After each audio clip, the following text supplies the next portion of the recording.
they're up straight. Yeah, mate, what's that?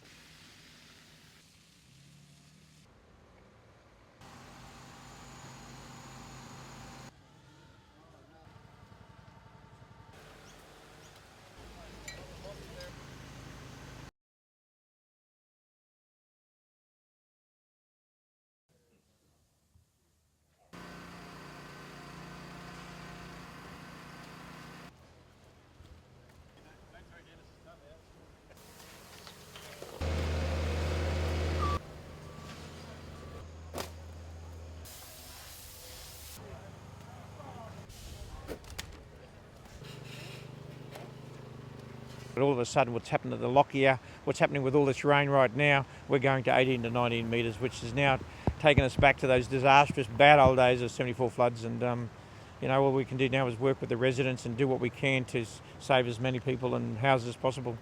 Torrential rain and rising floodwaters are now ravaging the city of Ipswich in Queensland, just one of many towns and cities across the state completely devastated by floodwaters.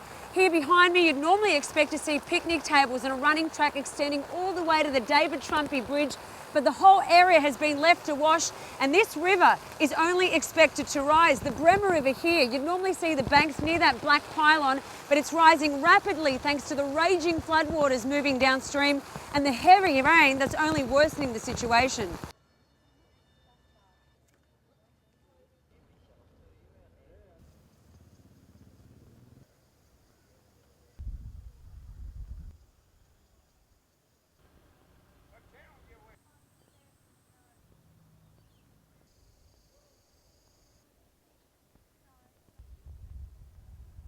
It was a long and anxious wait for Ipswich, but thankfully the Brisbane River ended up peaking at levels lower than what were expected at around 19.5. But even though this is around 1 metre less than the 1974 floods, the damage has been so much worse because the city of Ipswich is completely different now. I'm standing on Limestone Street in the heart of the CBD, and you can see just how many businesses have gone under, and around double the homes of 1974 have been inundated. And now that the floodwaters are starting to recede, you can see the sticky, slippery film of mud that has been left behind.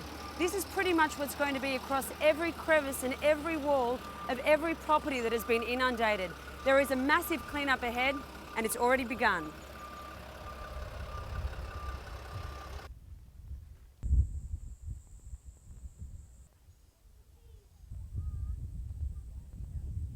You can see it's swallowing up the new bridge here behind me.